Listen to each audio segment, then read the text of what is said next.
Live your life within the moment. And don't go wait until the morning. You never know when it is over. All that I know is we'll get older. So let us dance this night away.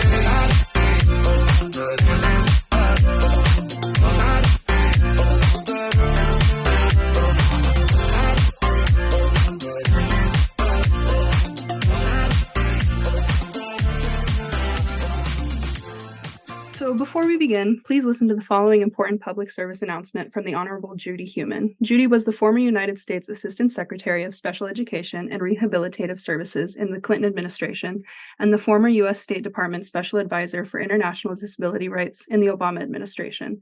Recently, Judy starred in the Netflix documentary Crip Camp. Hello, my name is Judy Heumann. I'm here today to encourage you to please take your COVID vaccine. And if you have friends and family that haven't, please encourage them also. COVID is to be taken seriously. In addition to taking the vaccine, please use other protective methods. Wear a mask, use gloves, and sanitize frequently. If you need additional information and you live in Eastern Oregon, you can contact EOCIL. Thank you, and protect yourselves and the community. Welcome to Queer Coded, a podcast by Eastern Oregon Center for Independent Living, a global disability resource and advocacy center. I am your host, Mary Ellen Buxton. Over the course of this series, we will cover a variety of topics related to EOCIL's core priorities: disability actionable research, disability independent living community services, disability crisis and emergency response services, HIV prevention and harm reduction services, disability two-spirit and LGBTQIA+ advocacy and services, and many more. Throughout this series, we will be highlighting the experiences of LGBTQ+ individuals, both shedding light on challenges faced by the LGBTQ+ community members, as well as celebrating their joys and successes.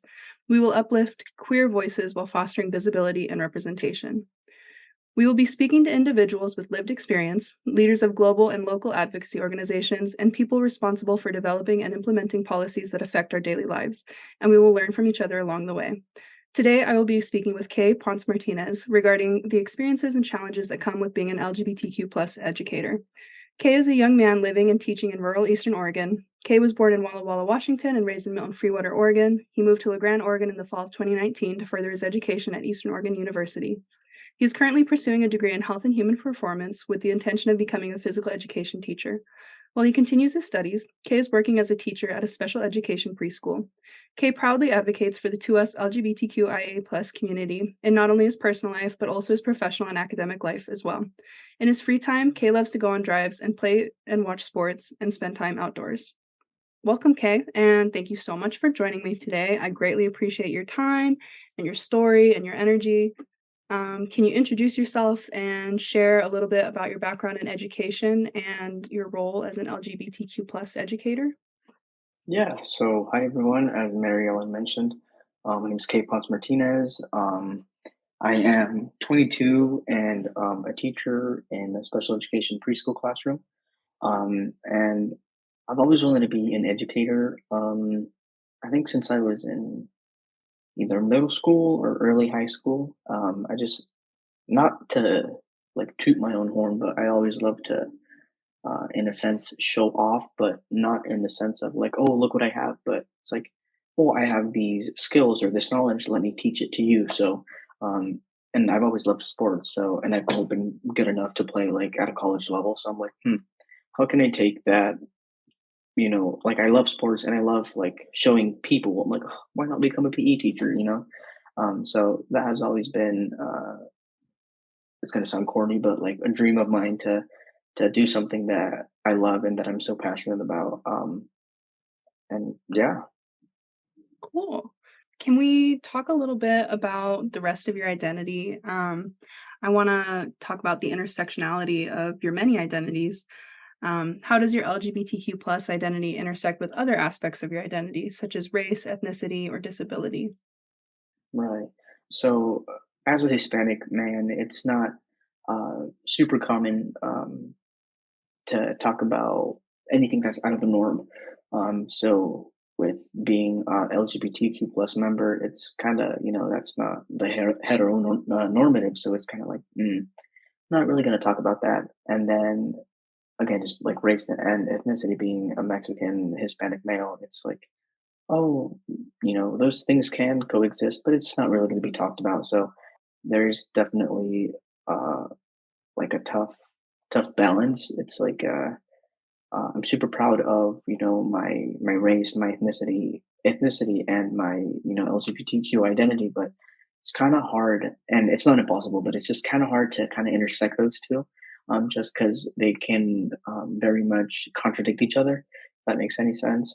And again, it's just not really talked about. It's not really acknowledged. So there's definitely some difficulty there, but I think our generation of being open-mindedness will help remove that, I guess, stigma is what you can call it. But yeah, it's definitely difficult. Again, not impossible, but it's difficult to, how do I say it, to mend those together. Again, they exist, but they're like, to intersect, it's kind of difficult. I mean, it's there, but it's just kind of difficult to see it as one whole. It's more of like you're Hispanic, you're Mexican, and then you're LGBTQ plus, and those two. I mean, they can go together. They just don't go together as often as they should, if that makes sense. For sure. So like for you, it's less being a Latino LGBTQ plus man. It's more of being Latino and LGBTQ plus, like two Right, separate things. right. Do you have growing up, did you have any Latino LGBTQ plus kind of role models or like anything in the Um, media that you saw? Honestly, no, not in the media. Like I had like family members and like even super close friends that were, LGBTQ, and it was just like, they're gay, they're lesbian, but it was never like a role model. And again, growing up, we just saw like heteronormativity, in TV and communities. It was just like male and female. It was really no in between. And when there was, it was like, wow, like that person really stands out. So again, it was just always, in a sense, divided. Not in necessarily a bad way, but since it was just so, I guess, uncommon, it was like, oh, did you know that she's a lesbian? Yeah, it's like, yeah, that doesn't matter. Or yeah, I guess in the Hispanic community, it was always more so of like, it was always made a point to point out like what they are. If that makes any sense. So it was just like Um, super distinct, like yeah, yeah. And again, maybe not necessarily with like malicious intent, but it was obviously something that you commonly wouldn't see. So when something did arise, it's like, oh, did you know? It's like, oh, no, I didn't, but mhm, now I do. yeah. Yeah. View on the LGBTQ plus community changed a lot over the years? Like, was there ever a point where you were like anti-LGBTQ, like at least even just on the outside? And did you ever have like a journey to get to like the acceptance of where you are now?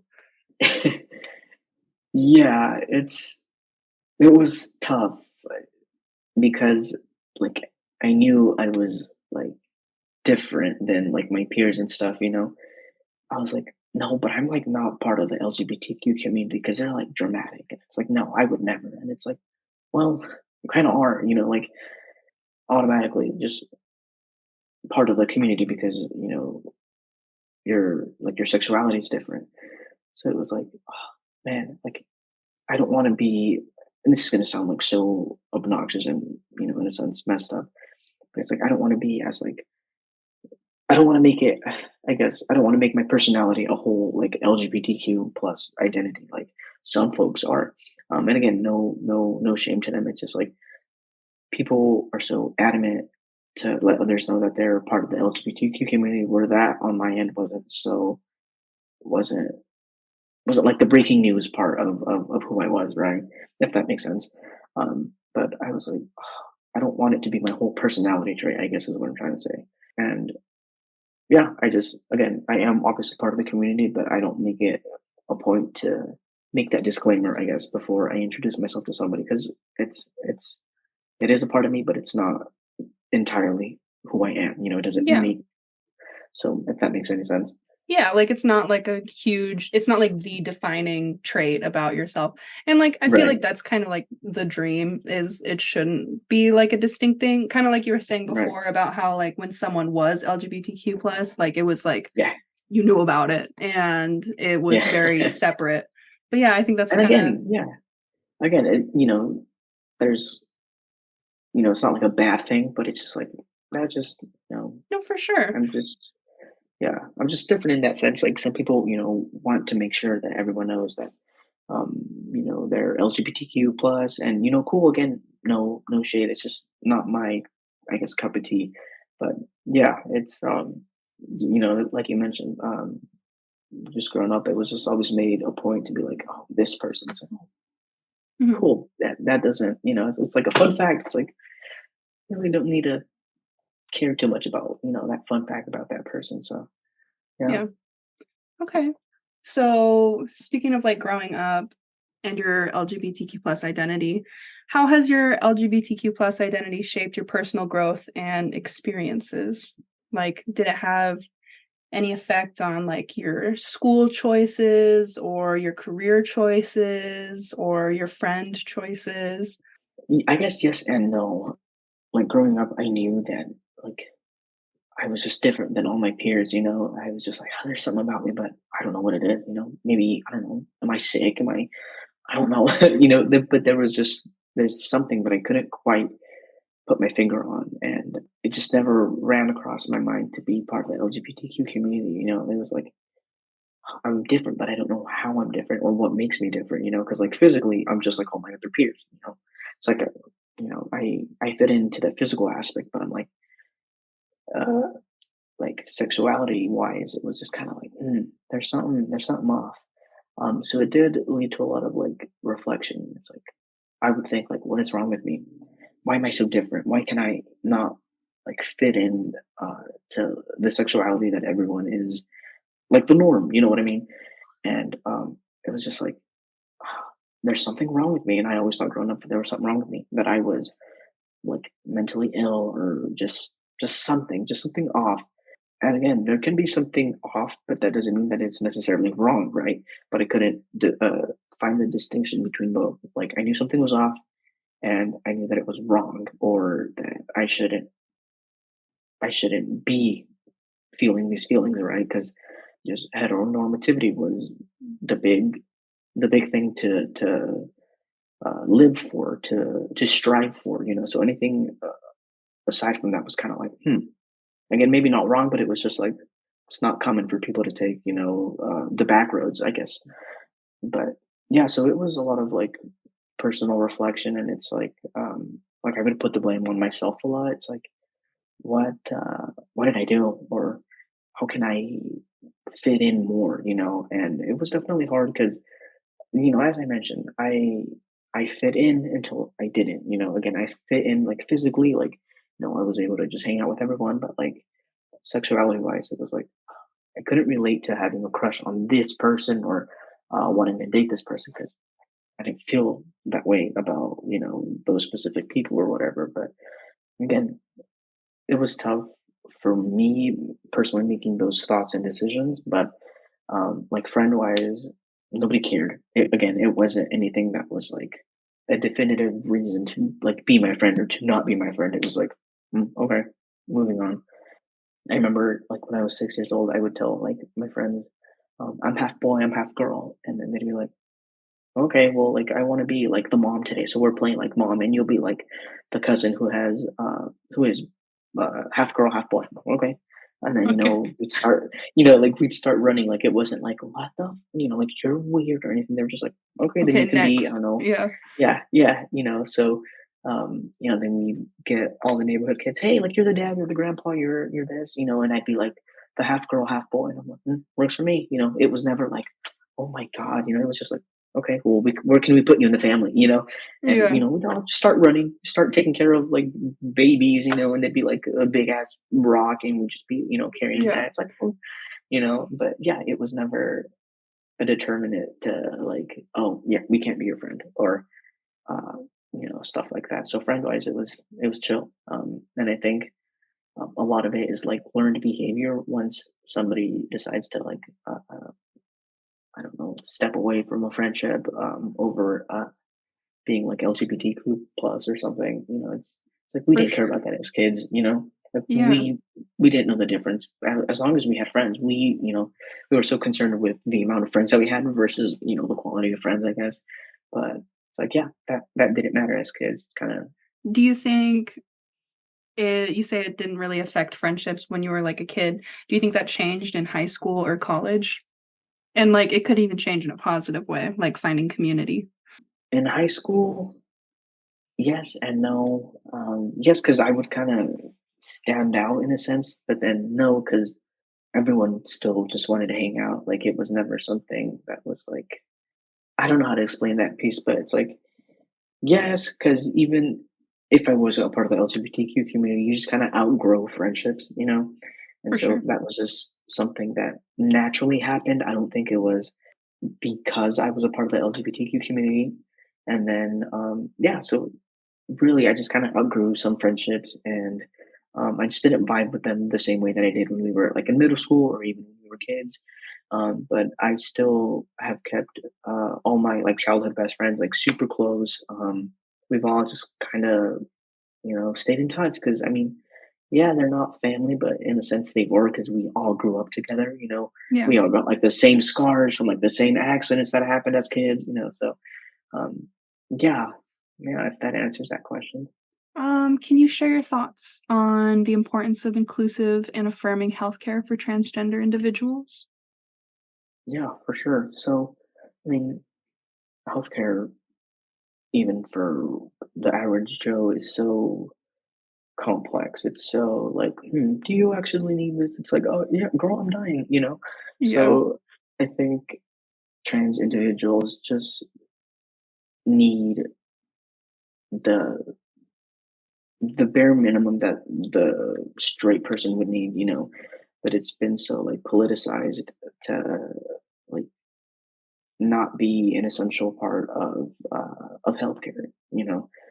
Yeah, I just think, and I mean, it's hard too because if you live in like a rural area, you're not going to find very many doctors with the knowledge of the trans medicine, if that makes sense. Not necessarily that they're against it, but they're just, it's a rural area. You don't really get much, trans individuals or LGBTQ folks. So, in a sense, you're restricted because the physician doesn't know much. They're not just well rounded in that aspect. Um, so it can be like a journey, like you and your doctor, go through this journey on like learning about trans medicine and stuff. But then you have like states like Idaho, for example, explicitly shying away from I don't know like abortions and stuff. I know that's like a super controversial topic, but it's like that's also like trans medicine right there. Like the right in abortion is trans medicine, and it's just again it's seen more. It's been like politicized more than it needs to be, and it needs to be seen as like a human right rather than something that's gonna upset a wing on politics. So yeah, inclusivity. I think as as a future educator, we've been taught to like, oh, include all of your students and this and that. Great, but in a medical sense, you're supposed to include everyone. But do we draw the line at trans individuals? Like, there needs to be like that inclusivity needs to also apply in the sense of trans medicine, if that makes sense. Yeah, trans rights are human rights. Trans Right, healthcare is just should be regular healthcare, and it's right, just right. become a really hot topic. Except like Mhm, historically, I feel like it goes through cycles of like people being like really upset about trans people and also trans healthcare, and then like there being like quiet periods where like it's just not mhm. talked about. I mean, it's definitely difficult because I mean, there's only so much like an audience member can do to like make a change or whatever, but it's like, I don't know, like, why are we going to deny this person healthcare just because of their different identity? They still have They're still a human, human like, being. yeah, like, and they need healthcare. Like, why are we going to, I guess, in a sense, punish that person for being different than the straight person? I don't know. It's just, Mhm. I hate how it has, in a sense, become like we get to pick and choose when we want to take care of you. When For we want to sure. provide health services for you. It's like, okay, do For your thing. sure. And also, like, some of the procedures are only bad when they're in queer circumstances, but like Exactly. heterosexual, cisgendered people can like get the same procedures and no one thinks of it as gender affirming care. But Right.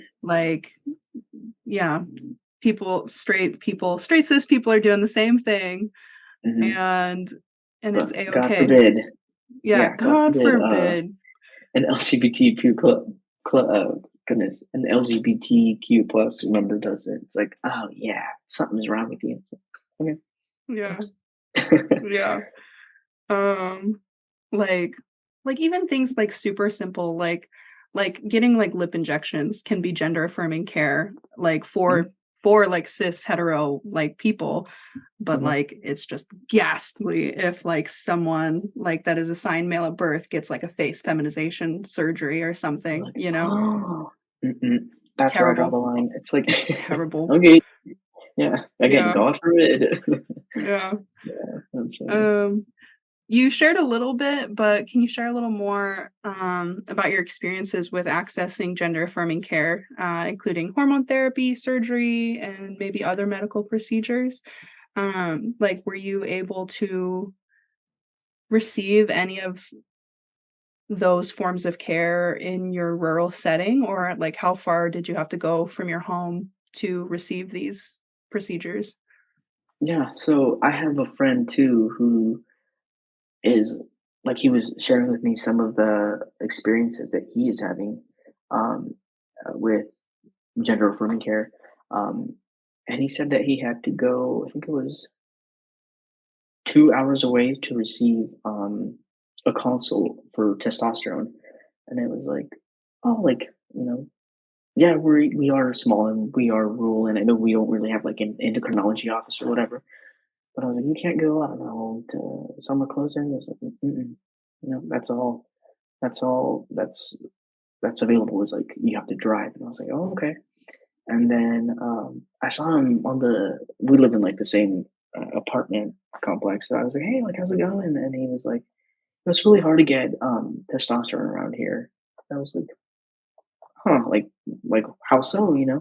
And what was interesting was, cis men can take testosterone if they have like low levels and whatnot. Mhm. But again, him being like a trans individual, it was like, yeah, it's not available right now. It's like, okay. So I had him like explain to me a little bit. And he goes, yeah, so I get it through the mail.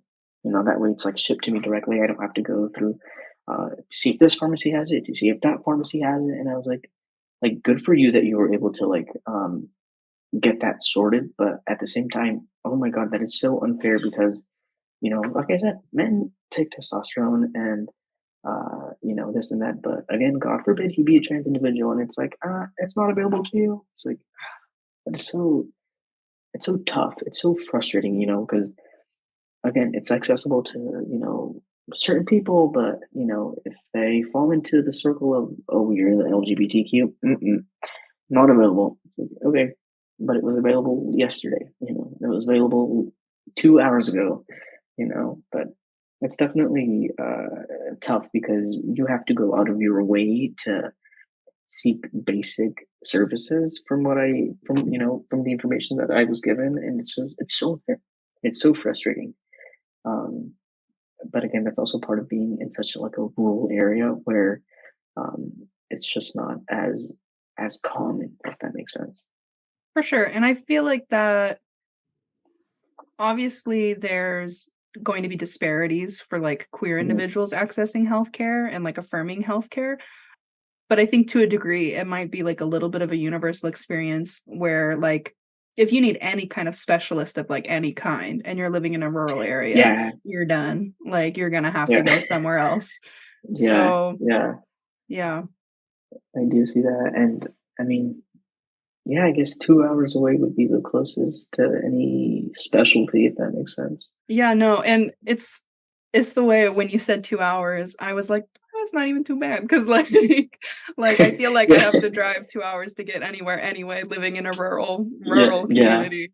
yeah, yeah, But it's not chill, like, 2 hours is crazy to, like, yeah, access things that you desperately need.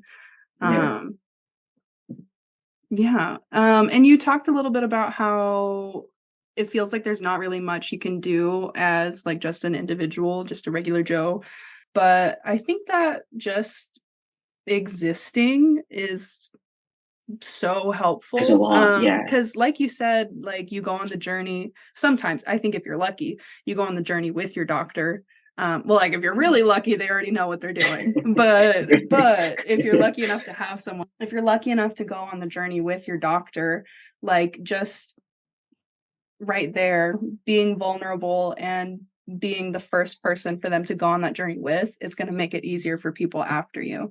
And, like, you shouldn't have to do that, but, like, they're, like, celebrated a little bit in that, like, your Mhm, work isn't vain, mhm, like, it is mhm, gonna help somebody. yeah. Well, it's like, "We walked so you could run," type of Exactly. thing. Exactly. Yeah, Um, yeah. yeah, so thank you for walking, so that other people I'm in cra rural yeah. Well, you're helping somebody Yeah, walk. on 1 foot. Yeah. That's Um, awesome, yeah.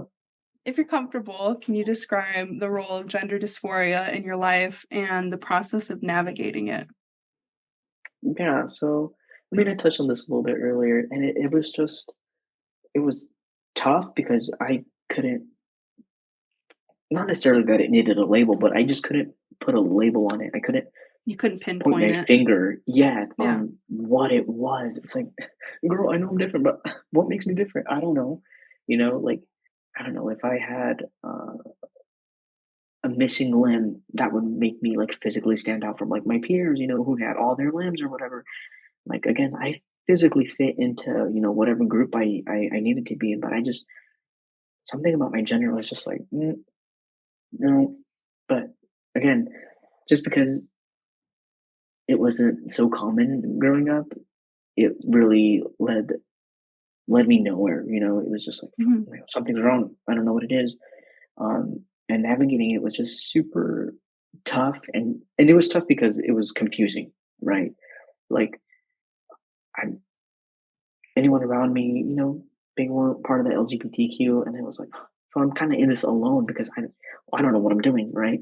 And at the same time, like I'm growing up, I'm, doing all these milestones, but like I'm still like questioning, like what is it that is missing, or what dysphoria am I feeling? Like I couldn't tell you.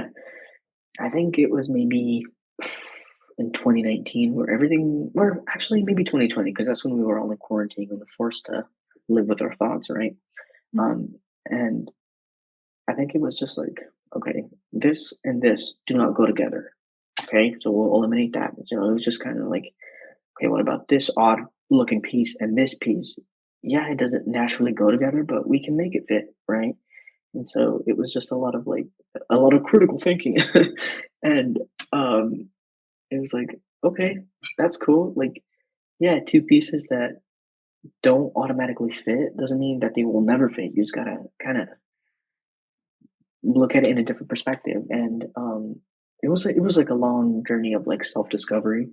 And then once I did find that, it was like, wow, now I'm not comfortable with this, I guess, new label that has been found, through like self navigation and whatnot. So it's definitely been like a roller coaster. It's like, oh, I found who I am. Wow, I'm so uncomfortable. It's like down and down I go. It's like, okay, now I'm comfortable, but now I'm not like my authentic self. And it's like, God, I can't find like a perfect balance. So it's definitely, and still, like, even though I'm much more comfortable now, it's still been like just like hard. And then like the back of my head, I'm like, am I okay? So even if I'm not, like, I'm happy, And it's just, I don't know. For the first time, like I felt happy, and it feels weird to be happy with like who I am. You know what I mean? Because I've spent the majority of my life trying to figure out who I am, and now that I found it, it's like, what? Like, this doesn't Yeah. feel real in a sense, Well, yeah, But like when you've been like living in the dark for so long, like the light can be yeah, jarring. yeah, it's like, too damn bright, turn it back down. Yeah. It's like, no, you Yeah. don't want to go back to the darkness, But yeah, it's. I mean, it's been quite the journey, but I'm happy um, that I was able to, I guess, see the light. As corny as that sounds, but No, for it's like, sure. oh my god, this is this is what everyone is like living for. I want to stay here. But yeah, it was definitely like not easy or quick. It was definitely a journey, a process, and it had its difficulties for sure. For sure. Do you think you experienced more dysphoria like once you did come to terms with your identity, but like before you had been able to access affirming care? Yes, but once I like found who I was, the dysphoria was like, "Bah," and I was Yeah. thinking, how do I fix that? Yeah, yeah, for sure. I think after I had found who like I really was, and once I came to terms with being who I was, it was like, okay, what about the dysphoria? What are we gonna do about her? It's like, girl, I don't know. I just found myself. Give me a minute. Mm, Yeah, so it was definitely again, it's just a balance that I could not like manage. It's like, okay, found myself. Okay, dysphoria is like way up here. It's like, okay, great. I thought we were on the same page, but yeah. yeah, definitely. Again, just a balance that was so out of control. What advice? Well, we talked about how you didn't really have any role models growing up that you like really identified with like all of your Mhm, identities. mhm. Um And then we talked a little bit about walking so other people can run. So what advice do you have for young people who may be struggling with their own gender or identity? That's a tough one because not everyone will want to go on the journey of like self exploration, right? They, may not be comfortable, or they not may not be like ready to go through that discovery. But what I will say is just live your truth, and that's going to come with um, personal growth and whatnot. But um, I don't know, just live your truth. That way, you have less regret, if that makes sense. Um, just because I know I wanted to put up like a front, like, hey, I'm happy as I am right now, and knowing that in the back of my head, I was just like miserable because I wasn't being true to myself, right? And I think at times we do have to be selfish. Like we have to kind of put ourselves first, and because how are we going to be good Yeah. for anyone if we're not Yeah. if we are on the inside are like rotting. So I think just and I mean, at least for me, it felt so wrong, so like terrible to put myself first to like heal myself. It's like, nope. Um, I gotta, in a sense, live for other people. But I think putting yourself first really was the main thing that I had to be okay with. Um, so I think just keeping that in the back of your head, like um, you're doing this for yourself, and you're doing this to be true to yourself. I think is the biggest advice I can give to to anyone who's struggling with their own identity or their own gender, just to be For sure. true. Yeah, and to console those who do struggle with being selfish, you Yeah, can't pour yeah, from an empty cup. Like right, you right, have to you got to put that oxygen mask on yourself first before you put it on anyone right, else, etc. Like right. you got to take care of yourself first, even though Yeah, it can be really hard. And yeah. Yeah. yeah. I think of it too as that one TikTok sound, and it's like, "Be who you are." I don't know if you know what I'm talking about, but it just reminds you of that. Just be who you For are, man. Like, what the hell? Sure. Yeah. I would like to pivot a little bit, and because we talked a lot about just K and who K is, and kind of the journey you've gone on. But I'd Right. like to talk a little bit more about your role as an educator, specifically as a queer educator in rural Eastern Oregon, and even more specifically as a person of color who is living as a queer person in Eastern Oregon. Mhm. Um, can you discuss the concept of coming out as an educator and the impact it has on your professional life and relationships with students and colleagues? Yeah, so that one's tough too because again, I don't make it a point to, tell um whoever like that I'm part of the LGBTQ community, like parents, like I mean, it's not like it's gonna make or break whether they come to school or not, right? Mhm. Um, but we always talk about representation in the classroom, like oh, we have like a boy teacher, and that's kind of like to the kids. They're like, well, Mhm. like I am in a female dominated profession, so um, like Especially working with, like, younger kids as you are right now, because I right, feel like once right, you get to, like, middle school and high school, there's more male teachers, but, right, like but the littles, it's yeah, just feminine teachers. right, right. And so it just cracks me up because some kids will like um, act up like when there's just the female teachers, and then I walk in and they're just like, I'm like, oh, what were you doing? So it's just kind of I don't know, it gives them a sense of like, hey, my teachers are both, I have girl teachers and I have boy teachers, and like I guess setting an example from early on that it's not uncommon to see like boy teachers. I don't. That's not even answering your question. I'm so sorry, Oh, no, you're literally but so okay. You were talking about how the kids act different towards your female colleagues versus towards you. And there's other factors in play, like with like your age and whatnot, but do you feel that people treat you differently as a masculine person versus when you were a feminine person? Like, do you feel maybe more respected? Do people treat you differently? Like, especially for yeah, people who don't know that you're part of the queer community. yeah, yeah. I think they see me different, but like in a good way. You know what I mean? For sure. Um, and like that's cool, but at the same time, like kind of hate how that's true. Yeah.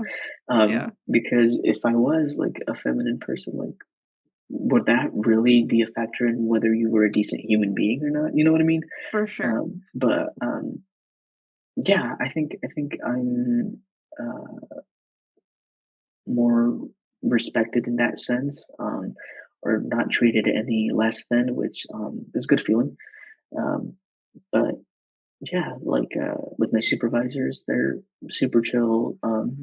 They know that I'm part of the LGBTQ community, and again, they're just like, okay, well, can you do your job well? I'm like, yeah, okay, then you're hired. It wasn't anything that was like, okay, we'll have to get back to you on that. And it's always been like, how are you doing? Oh, I'm doing good. Well, are you doing okay on your job? Yeah, okay, that's all that matters. We don't need a whole. How are you as an LGBTQ person? For sure. They don't make that like a um, again, like breaking news, we have a queer teacher, it's like, okay, you're just a teacher, you're doing a good job, you know. So I think it's made everyone just respect who I am, whether they know or not that I'm part of the community. They're just like, well, you're here and you're a good teacher. The kids like you. I'm like, okay, So it's not really a huge factor, I guess. For sure. I wonder if that'll change when you're working with, do you plan on working with middle schoolers or high schoolers? Well, I don't know. I want to work with middle schoolers just because they're a little more mature than elementary. Mhm. But then, But they're still I kids. right, right. But then I want to work with high schoolers because they're still in that phase where they're like mature but immature, and so they just kind of need like some type of guidance. So I haven't really set my mind on like what age level. I just know I want to be with a little bit older kids, just so I can also teach like health subjects too. Mhm. Because you don't really see that much in like elementary levels. You don't really see much of a health teacher. For But sure. yeah, just middle school or high school. Just to, I guess, go on the journey too of like finding themselves, and like when they hit puberty, they're like, whoa, I don't know. I don't know if that makes any sense or if that's No, even for relevant, but sure. yeah, just like watching them grow Yeah. is super exciting. Yeah. But I was gonna say, do you think that your queer identity will become more of a talking point when you're working with older kids? Because like little kids are still finding themselves in like every Mm, single way. Like they're just little blobs becoming yeah. people. Like they don't know what's going on. But I think representation becomes like really critical once you get to middle school and high school, once they are Yeah. like figuring out their identity and they're figuring out more about the world and about people around them. Yeah, I think um like my identity would be a little more, I guess, seen with like middle school or high schoolers, especially middle school, as you mentioned, just because I don't know, they're hitting that stage where they're like outgrowing certain friendships. They're also hitting puberty at the same time, so it's like, okay, what do I like? What do I like? And then so I guess for me to be like an ally for them, and to be like a safe person, and just letting them know that um, I'm an adult, and you are navigating through life right now, and it can be difficult whether you're thinking of uh, different sexualities or different identities, like um, that they can always look back and be like, oh well, my teacher Kay was a part of the LGBTQ, and I don't know. Hopefully, they say I'm cool. I don't know, Yeah. but stuff like that. Like I just want them to um, not feel like they don't have any like adult in their life, or any teacher that doesn't support or isn't educated really on like the LGBTQ community. So um, yeah, I think my what do you call it? My identity would be more uh, It'll I don't be a know, little prevalent. more, yeah. Yeah, with like middle school or high schoolers. So because as you mentioned, little kids, they're finding what is in their nose, like they're Yeah, let for alone sure. themselves. So Yeah. And like you said earlier, like the rejection of like other people is definitely a learned behavior. So like the littles, yeah, they're not gonna care. Like yeah, they don't care if you're a boy yeah, or a girl or yeah, both or neither. Like yeah, um yeah, but the middle schoolers, they're gonna be a little more curious. yeah. And like not even malicious, but like they're gonna Why? yeah, Why? why? Yeah. Girl, I don't know. Shut up. Yeah. Why? Um Oh my god. I think very often the like supporting queer students falls on the shoulders of queer adults, which that's just gonna happen Mhm. naturally. Like peers are gonna like help their peers. But do you think you would ever like be a GSA advisor at whatever school you end up teaching at? Like, would you want to step into the light that much? That's a tough one because I want to say yes and I want to say no. For sure. Yes to like yeah, like I'm a what do an ally, and I will be there for you, but at the same time, a straight cis person can also be For an sure. ally and have like no LGBTQ connection or identity at all.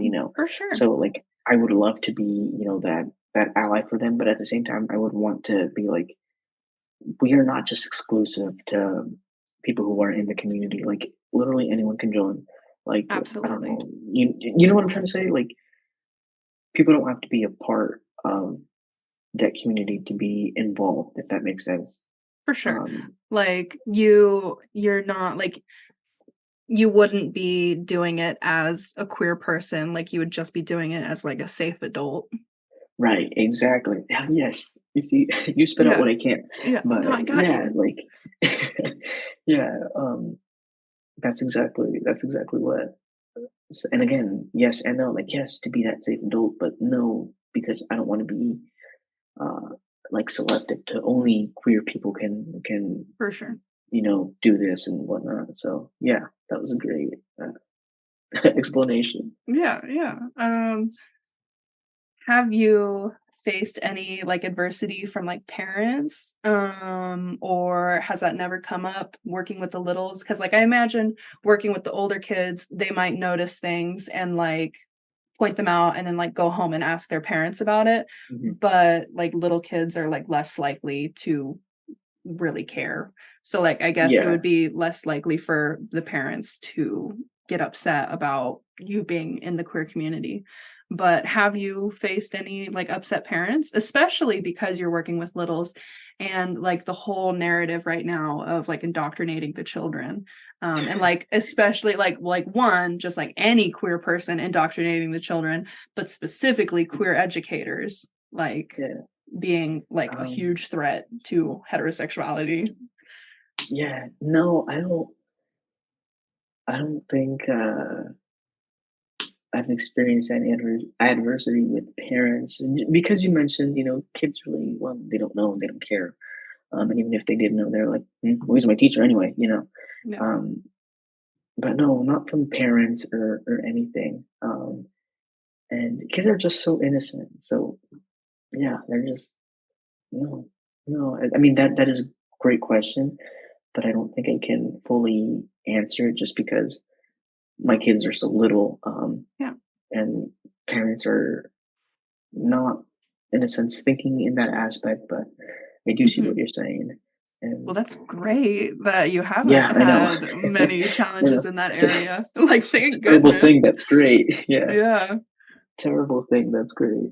But yeah, I'm sorry I can't really answer much on that. No, no, no.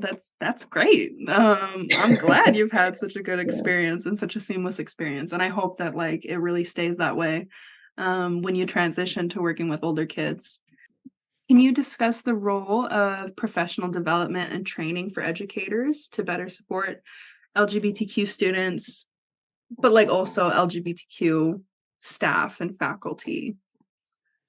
yeah, that one is a tough one because And it's I especially these are a lot of I'm like asking you future questions where because like you're in a very unique space right now working with preschoolers and it's just Mm, like an entirely different world than right. any other grade level like even elementary students. So I'm asking you some like hypothetical future questions a little bit, Yeah, no, but yeah. that one is again, it's tough because I don't think necessarily as like educators we are like actively not trying to do professional development for like LGBTQ, but because there are so I guess like in this area in the rural area of Eastern Oregon, there's little LGBTQ plus community members that are educators.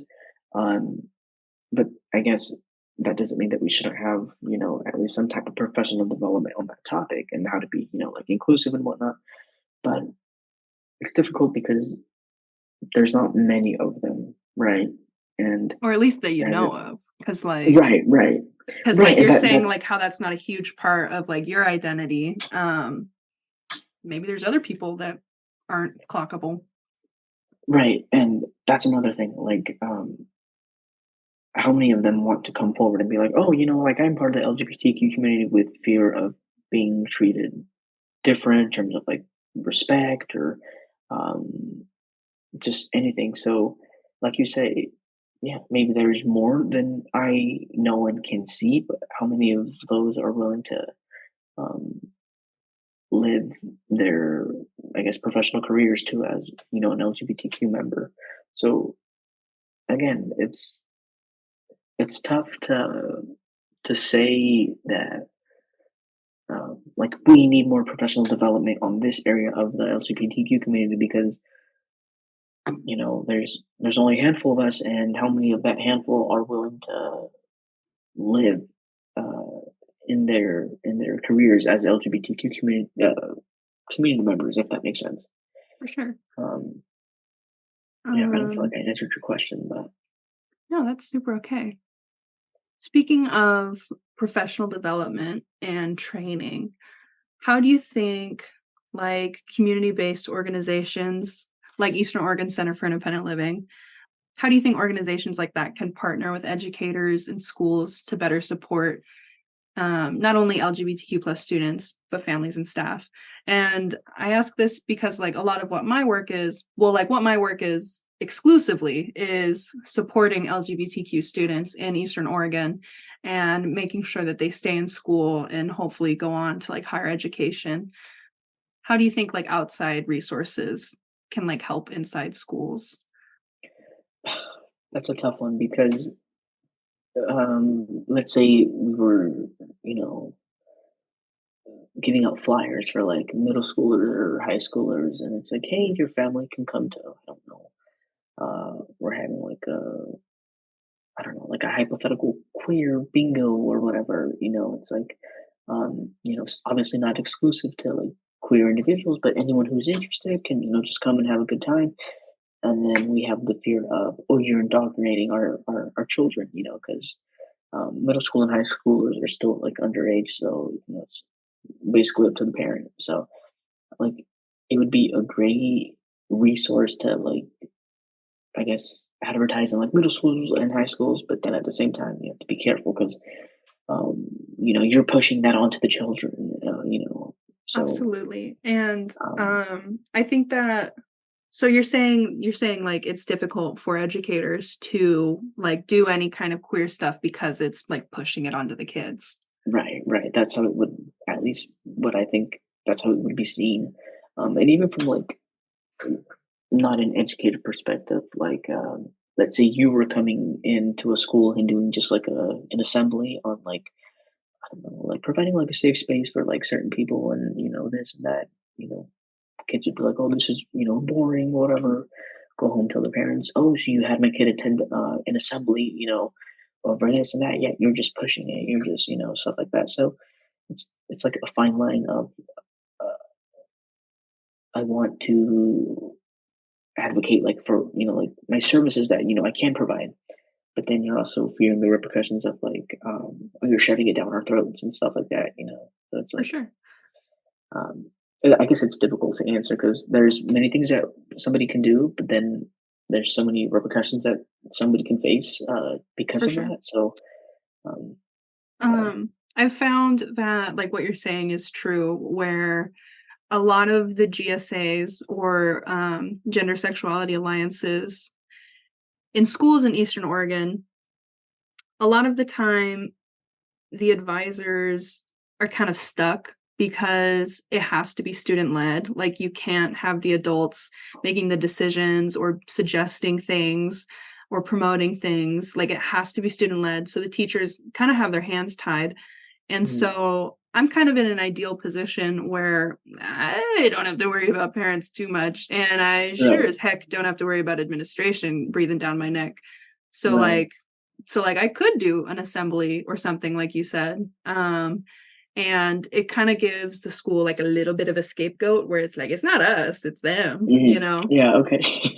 Um, but to kind of answer my own question, uh we can do like you said like an assembly, like Mhm. we can do like education and information, not only to students but like I would love to do like a family night of some kind, or have you heard of safe zone trainings? Yes. Yeah, Yes. it's just essentially like an LGBTQ plus um kind of training. It's like a Okay. DEI, like a diversity, equity, inclusion training.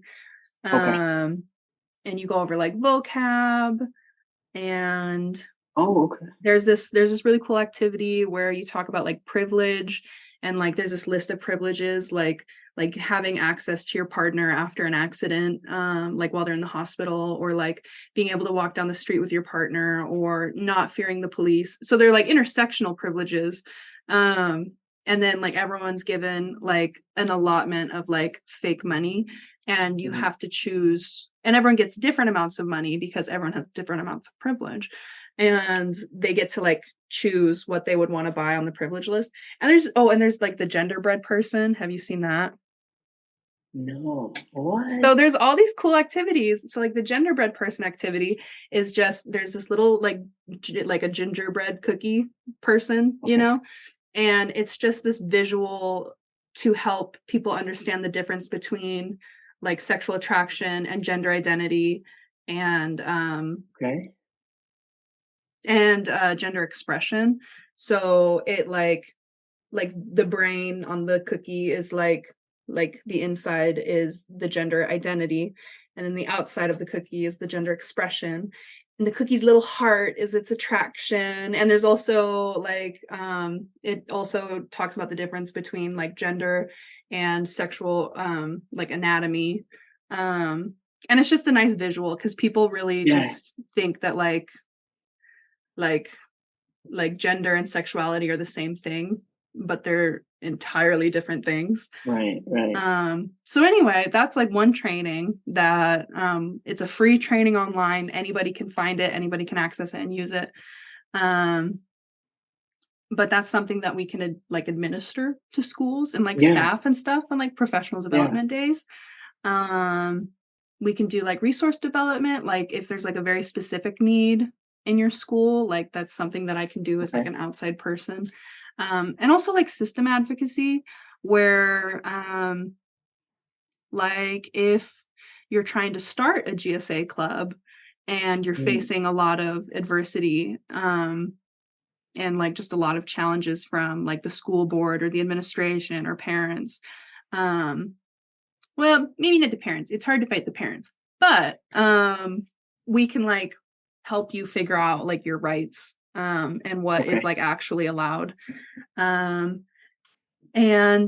if you experience any like bias incident, we can help you report that to the Oregon Department of Justice, and they can help like figure out whether or not like law enforcement can do anything, etc. And so like there's just stuff we can do for you that like will help you not have to do it yourself, you know. Especially because like I was saying earlier with like the GSAs, it really often falls on like the one token queer person on staff, you know. And then there's a huge target on your back.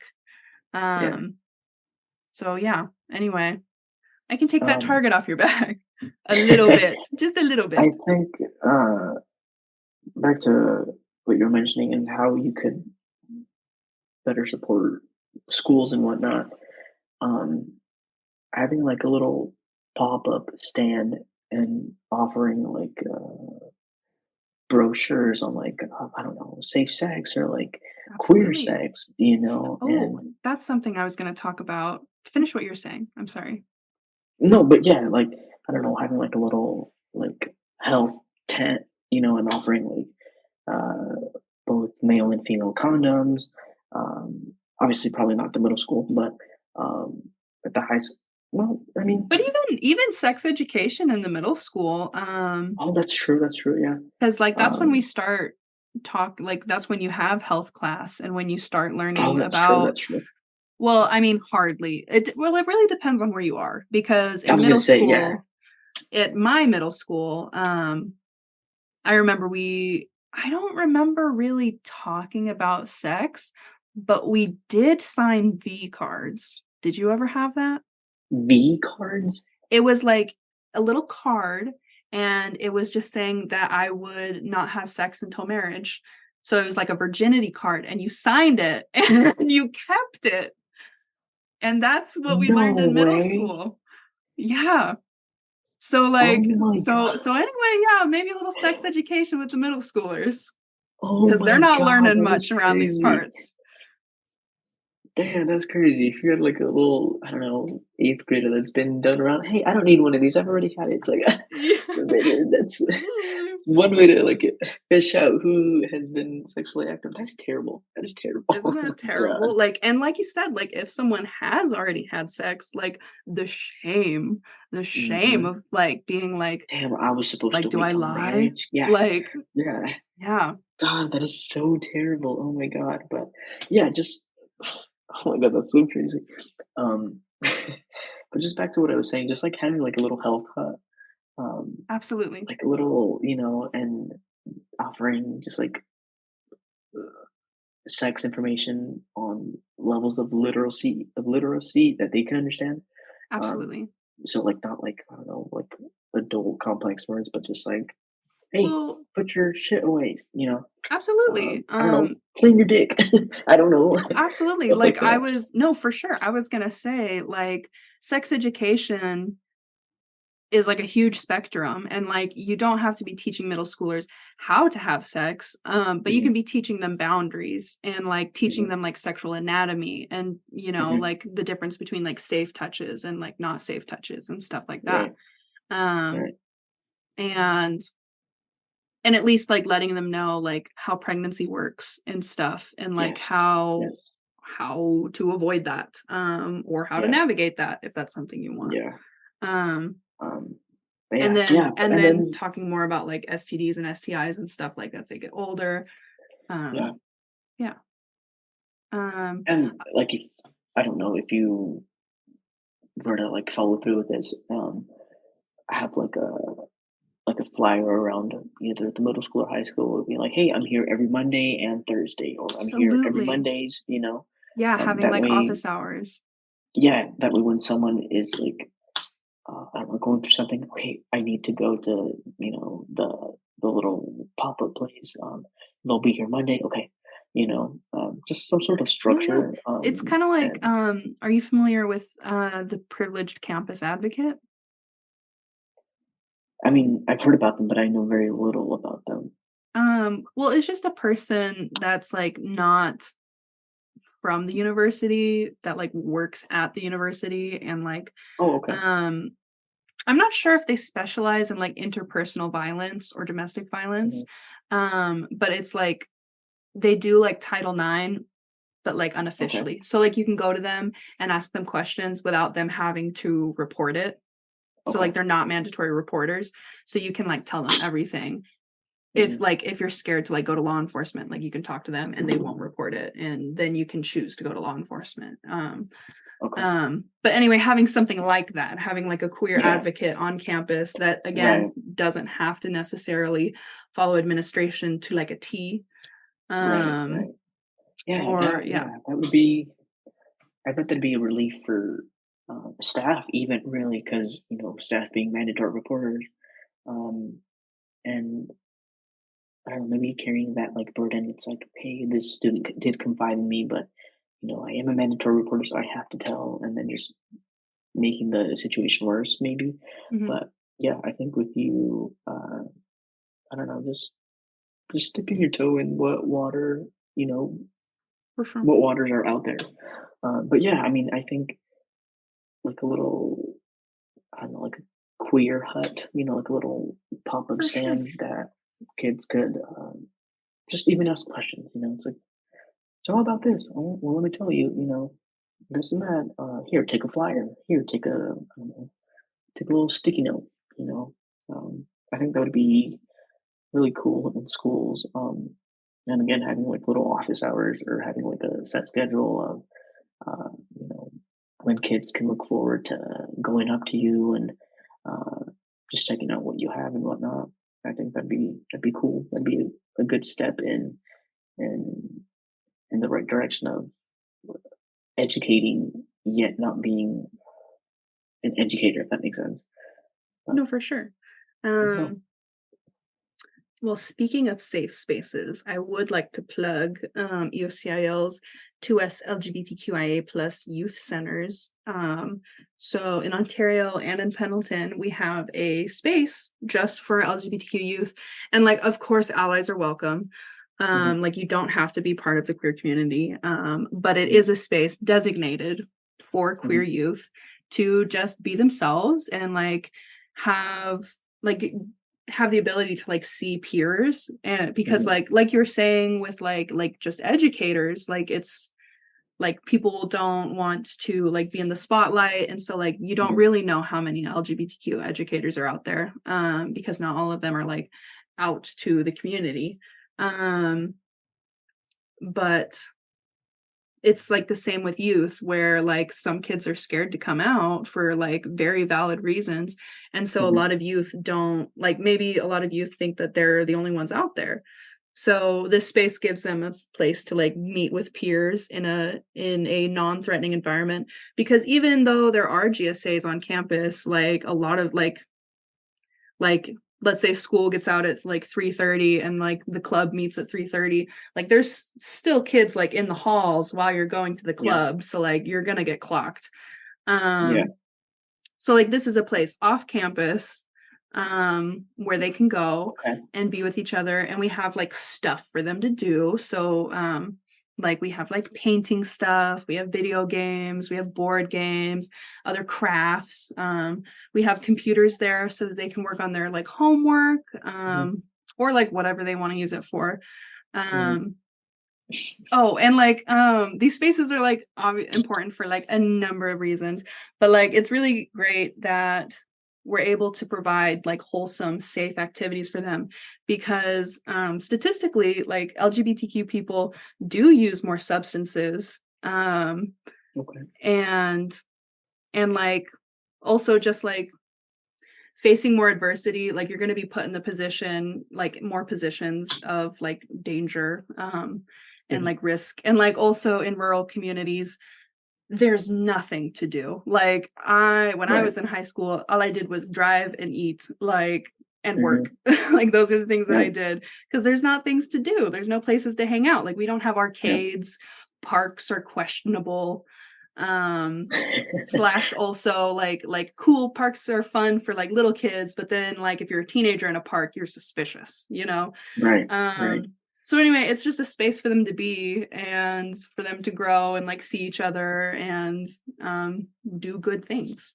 um and also we really push the computers and homework and stuff, like we really want them to be successful in school, because Yeah. also a lot of LGBTQ youth are dropping out of school because school is Mm. really a hard place to be, like for everyone, but especially if you're Right. different, Right. and Yeah. especially if you're different in a rural community.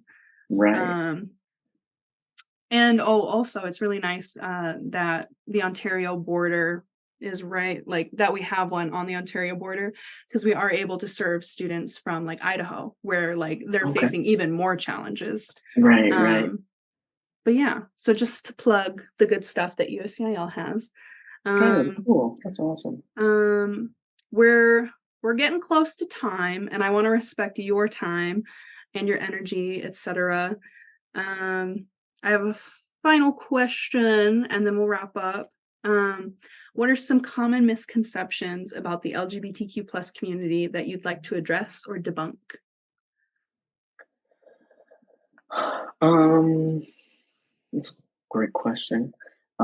I think many people, in terms of LGBTQ plus, like healthcare and stuff, they think that we want the best healthcare that there is, like above anyone else. And it's like, no, we are trying to get basic healthcare that is being like one denied or questioned more than it should. Um, and I think we just want, even like aside from healthcare, I think we just want like basic human rights that we are being deprived of, and that we're not trying to be better than anyone else. We just want to be on the same human level as the average Joe.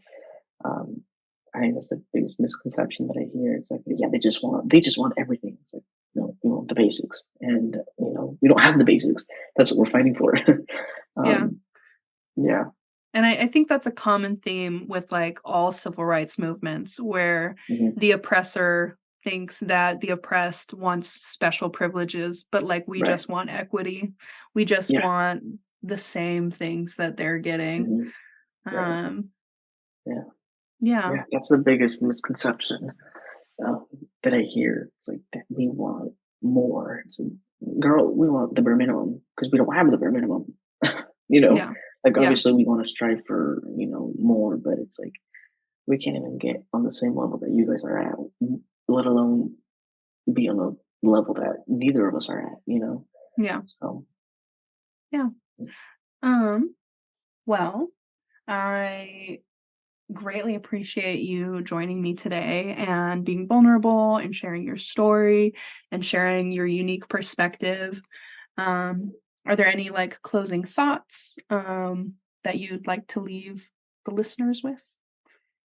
I don't think so. Maybe when this is over, I'll have like a million things to want to say, but Well, for if the you time do, being, I'd love to have you back. perfect. Yeah, but as of right now, I don't think there's anything too pressing. I mean, I hope what I shared was helpful to whoever's listening, and maybe provide some insight on the average person. I don't know. Um, but yeah, hopefully I was helpful, and hopefully there was a takeaway that you were like, oh, that's cool. I didn't think of that. So yeah, there's not really much else. But thanks for having me. I really appreciate it.